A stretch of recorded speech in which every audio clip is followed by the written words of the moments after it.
Hello YouTube, this is Total War Seraphim bringing you the very first game from the FIB tournament, the Faction Inheritance Battle.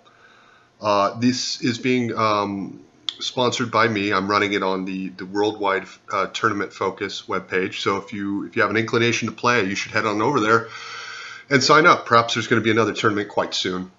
This is the first game that was submitted to me between of the Zeal clan Bnollbnoll, I'm sorry if I'm pronouncing that wrong, and LordMaur. Bnollbnoll will be playing as the Seleucids, and LordMaur will be playing as the Gaeta. So let's jump right onto the game, huh?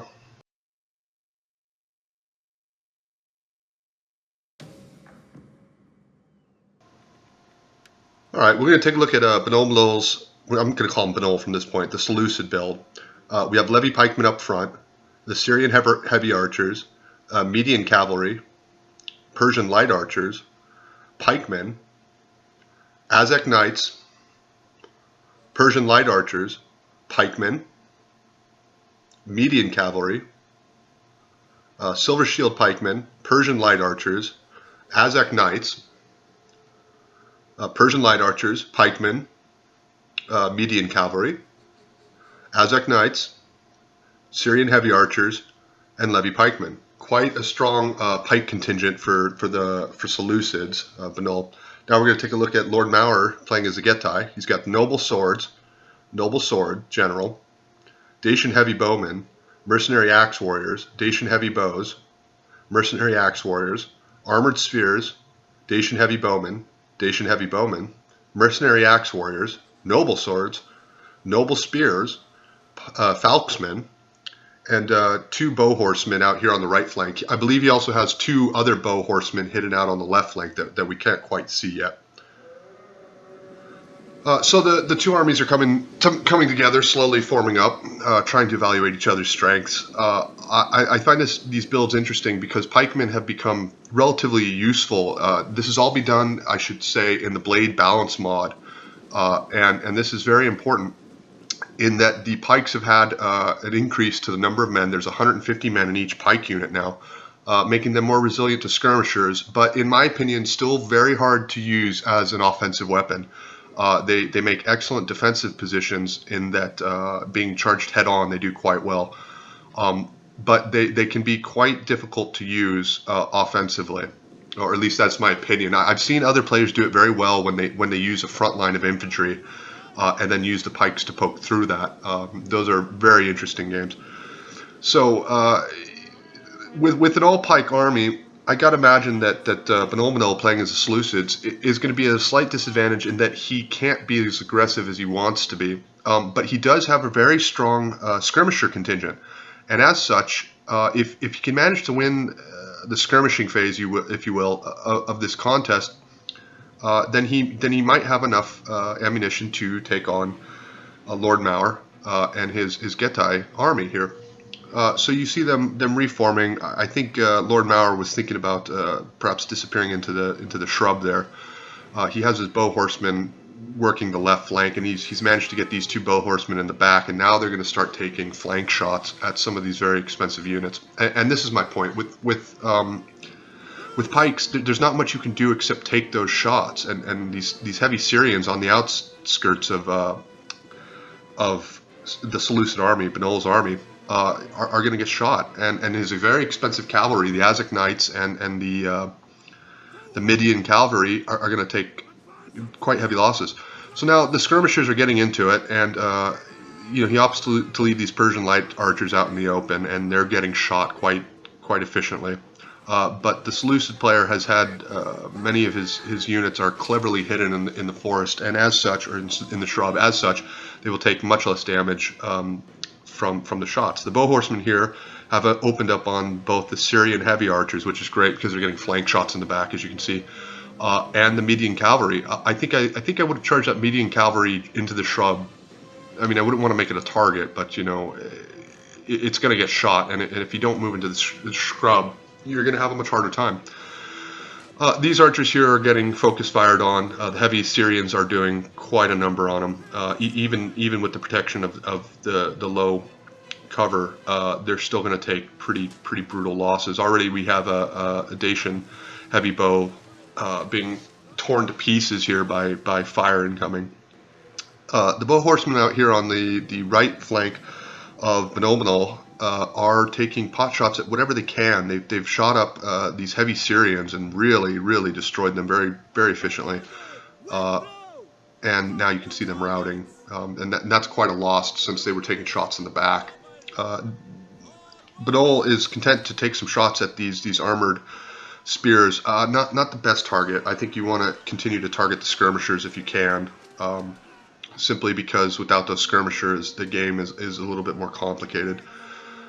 The skirmish phase of this match is quite important in that they're trying to whittle down the most important pieces that they can take off the board here, and this median cavalry is now taking shots, and that's certainly not a target you want to lose early game, and I don't see that there's much you can do about it, since your pike line may lack the ability to put the pressure on the enemy, whereas the Gaeta can sit here and skirmish for as long as they like, especially with the bow horsemen out along the flanks, and take much higher quality shots at units you don't want to lose, like this Median cavalry, whittled down to I think almost only 40 men already. He moves these archers up quite close. I thought this was interesting. I think maybe he wanted to get point blank shots, knowing that the pike line really couldn't rush him. The cavalry might, but they are, I believe, heavy Dacian bows who will fight with a two-armed spear, and so are dangerous in that regard. Again, you see that the Median cavalry doesn't move into the scrub or chase these bow horsemen off, and they're free to take shots in not just the right flank or the left flank, but in the direct back flank, and really can whittle down many units by doing so. This cavalry is turned to face, intelligent in that the shots will be less effective.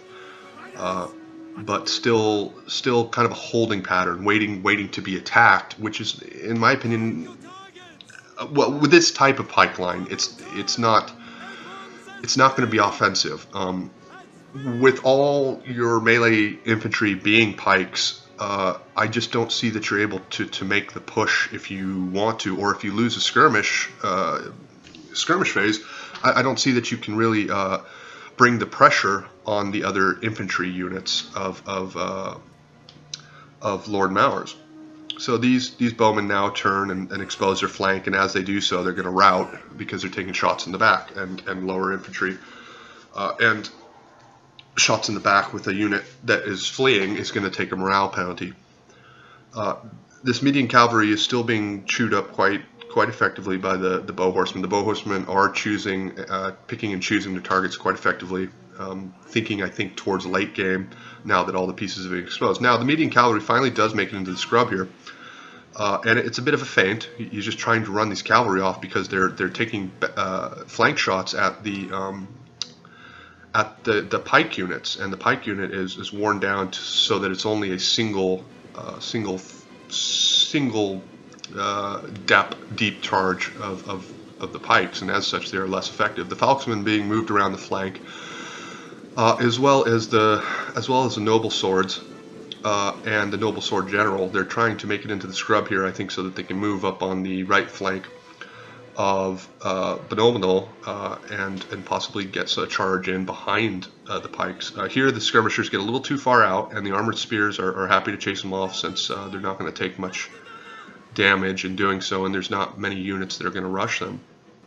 The bow horsemen again have just absolutely destroyed this Median cavalry down to 21 men, and even the Aztec knights have taken some shots, 2 down, 2 men. The other cavalry along here are primarily untouched, simply because they're sitting in the scrub and they don't make for prime targets. This levy pikeman is down over about 100 men, and is relatively battered at this point. A single charge from the rear would probably break it. Again, the bow horsemen are content to just sit out here. The noble swordsmen and the rest of the contingent, I presume, is slowly moving up along the flank. So the armored spears are being used as a meat shield, but because there is not much heavy melee for the Seleucid player, Bnoll, they're primarily just there to, I think, imagine, get shot or to chase off this heavy cavalry. that is surely to be used at some point. So the armored spheres move up, and they're moving up on both flanks. I think, and this is a problem with pikes. When they're in this kind of static formation, there really isn't much choice but to go around them. And when you do go around them, then the pike formation's only response is to turn towards them. And eventually what happens is you just end up forming a square or some type of enclosed structure like a triangle, which was explicitly forbade by the rules. So now the skirmishers are turned to focus fire on the bow horsemen, which is very smart. The armored spheres, I think, here probably got a misclick and ended up in melee. LordMaur is quite on his micro in that he pulls them out. This infantry line is being formed, I presume, as a firing line to start pitching javelins. The Falksmen are about to get charged here, and they're really not going to like that. Falksmen can do a lot of damage to cavalry, but when they are charged, they take substantial losses. So the Aztec Knights are being pulled out of that engagement, and the pikes are being moved up to engage the infantry line. And as you can see, the infantry line is simply pulled away from the pikes. So the pikes become kind of discombobulated, and they don't form a tight unit, and it's very simple to go around them when they are the only unit being used. They're not being supported by other infantry or simply by the other cavalry. But as we've seen, it's not terribly effective in my opinion. I know that pikes are much more effective in this build. It's simply that I think you still need a well-balanced army in order to use them effectively. When you have another light infantry pinning down your opponent's infantry, and then you use the pikes to support, they become incredibly deadly, especially if you can surround whatever engagement you want with pikes, because they will just sit there and chew everything up, and anything that leaves in the wrong direction or gets pulled through chasing another unit will run right into the tips of those spears and will be wrecked accordingly. The Aztec Knights are pulling out of this. The armored spheres are more than capable of dealing with them, provided they don't get charged too many times. Here we see Bnoll reforming his lines in an attempt to ward off the incoming infantry engagement that's sure to come. The armored sphere is being pulled out of that engagement. He's happy. LordMaur is happy to engage piecemeal because it allows him to concentrate on his micro in order to get these spears. And here we see again the odd formations that the spears take, as the pikes take, and they're being supported quite well with the cavalry. But the cavalry is up against armored spears, noble spears even, and as such, they're going to take losses on pretty much any. Bnoll chooses to bring out his general in an attempt to hold off this line, and that may be a premature mistake in that now he is exposed the flank of the pikes. So the front line of the pikes are reforming and attempting to engage. This pikeman, who was severely depleted to begin with, down to 26 men, now routs. The surroundment has essentially commenced against these swords and against the arrayed infantry of LordMaur. There doesn't seem to be much that Bnoll can do. So again, the Aztec Knights are being pulled in here to charge the noble swords, and I presume that they will do better in that charge. Perhaps he's pulling them out a bit early, but if they're given the attack order, they'll run through the pikes, and the pikes will be quite effective at destroying them as they're pulled through, but there doesn't seem to be an attack order being given to them. Across the front line, we see them re-engaging. The cavalry charges have commenced. The Aztec Knights are getting into these Falksmen, and again, the Falksmen won't enjoy being charged so effectively. But being left in combat, the Falksmen will tear through most cavalry. The Falksmen, I don't believe, lost a single man on that charge, whereas the Aztec Knights are down to 33 and dropping quickly. He pops Battle Rhythm and Headhunt, and as such, the damage is increased to the Aztec Knights. The Falksmen are re-engaged and get a charge into the cavalry, which then attempts to pull through the noble swords, causing even more damage. And here you have an incredibly expensive and effective unit being routed simply by mismicro and the wrong engagement, really. Median cavalry takes a charge up the middle and is effectively stopped. The pikes out here, again, taking on their strange and odd formations, prove again that they are effective essentially as a defensive force, not necessarily as an offensive force. And with no other infantry to tie down LordMaur's infantry, the pikes take on these strange characteristics, and they're not wholly effective, or even really partially effective. To lose one's general in such an expensive unit does not bode well. Again, cavalry being used primarily as a holding force where one would normally use infantry, and as such, it's not doing effective. These median cavalry out here have commenced and destroyed the bow cavalry, but the bow cavalry has got its shots in. These pikemen are now collapsing as they are charged, both frontally and rear. The skirmishers are in a fleeing pattern, and as such are not getting effective shots since most of LordMaur's units are in cover. Again, here comes another charge with the median cavalry in an attempt to break the swords, but I presume that they're winning that fight. The Persian light archers are quite quick, but their morale is not anything to boast about, and as the rest of the army disintegrates, so will the skirmishers' ability to stay in this fight. The pikes are reforming and trying to flee, and without being able to form a box or an enclosed structure, the pikes now essentially become useless in that they can be charged from either direction, and as such, any rear charge to pikes generally destroys their morale. The rest of the cavalry for Bnollbnoll is being brought back into play, but it was quite far out to begin with. The cavalry is just cycling in and out, trying to knock over and cause HP damage to any units it might be able to.